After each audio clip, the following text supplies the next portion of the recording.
Perkenalkan, saya Ayu Lestari Septisanustika dengan nomor NIM 53010200045. Saya adalah salah satu mahasiswa dari IAIN Salatiga yang tepatnya berada di kota Salatiga sendiri. Ya, kenapa saya buat video pada pertemuan kali ini sih? Karena di video kali ini adalah untuk memenuhi tugas mata kuliah saya. Mata kuliahnya berhubungan tentang sejarah peradaban Islam klasik yang diberikan oleh Bapak dosen pada semester 1. Nah, sebelum saya menuju ke materi, saya akan menyampaikan poin-poinnya terlebih dahulu. Poin yang pertama yaitu tentang pengertian sejarah, yang kedua tentang perbedaan kebudayaan dan peradaban, yang ketiga yaitu tentang konsep sejarah peradaban Islam. Nah, sesuai yang saya sampaikan tadi, poin yang pertama yaitu tentang pengertian sejarah. Sejarah dalam bahasa Arab disebut dengan zajarotun, yang artinya tarik atau pohon. Nah, dalam istilahnya sejarah sendiri yaitu suatu catatan dari berbagai peristiwa yang terjadi pada masa lampau. Menurut Kartodirijo, sejarah dibagi menjadi dua, yaitu sejarah objektif dan sejarah subjektif.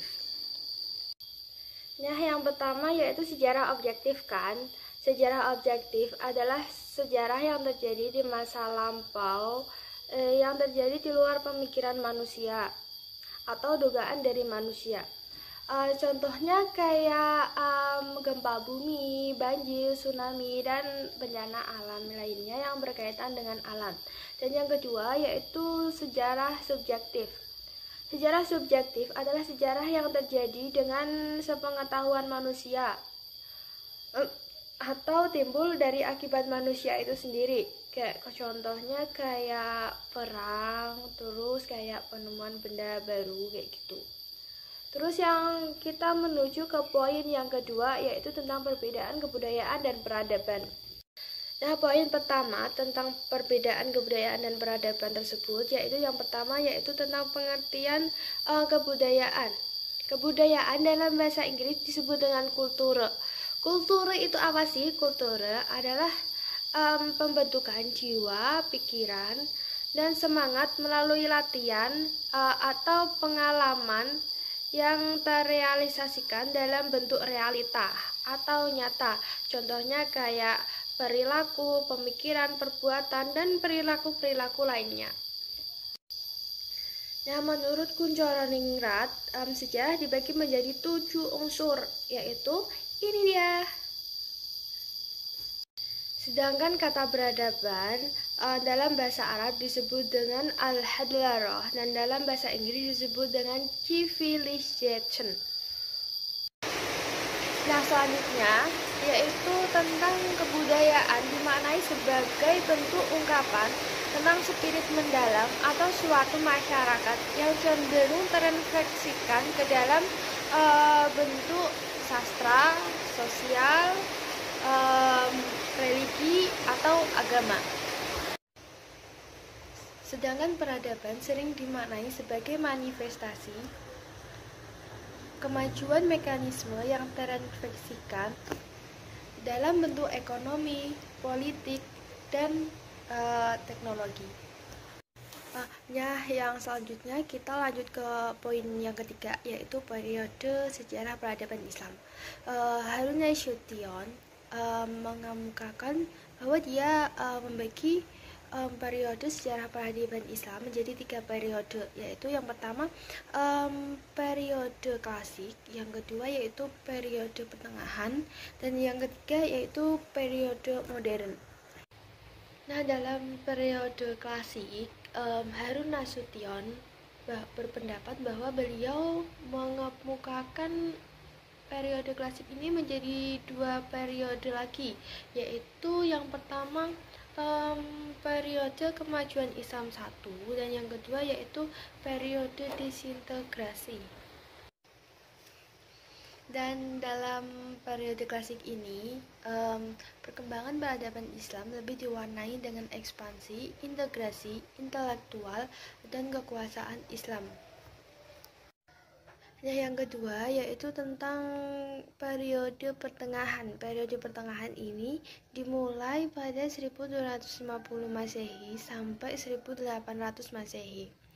Periode ini ditandai dengan proses desentralisasi dan disintegrasi.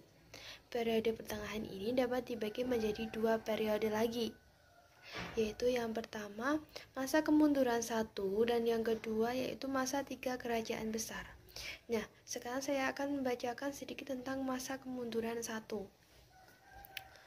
Periode masa kemunduran 1 ini ditandai dengan dimulainya penyerbuan Genghis Khan dan keturunannya. Keturunannya tersebut meliputi Seperi Hulagukan dan Timur Leng terhadap peradaban Islam. Di samping itu, pertempuran antara umat Islam dan Kristen yang disebut dengan Perang Salib yang dimulai pada tahun 1096 Masehi masih terus berlangsung pada awal abad. Periode ini baru berakhir pada tanggal 1480 Masehi. Perang Salib dimulai dengan pernyataan Paus Urbanus II tentang perang resmi melawan Islam yang dipimpin oleh Mas Abdul Hakim, yang diumumkan pada tahun 1096 Masehi. Perang Salib baru berakhir pada abad 14 sampai 15 yang ditandai dengan pernyataan oleh Paus Innocentius pada bulan April 1487 Masehi. Dan yang kedua yaitu masa kerajaan tiga besar. Masa kerajaan tiga besar ini meliputi Safawi di Persia, Utsmani di Turki, dan Mongol di India. Periode ini dibagi lagi ke dalam dua fase, yaitu fase kemajuan dan fase kemunduran. Fase kemajuan dimulai tanggal 1500 sampai 1700 Masehi, dan fase kemunduran dimulai pada 1700 sampai 1800 Masehi. Nah, kita lanjut ke periode yang terakhir yaitu periode modern pada tanggal 1800 sampai sekarang.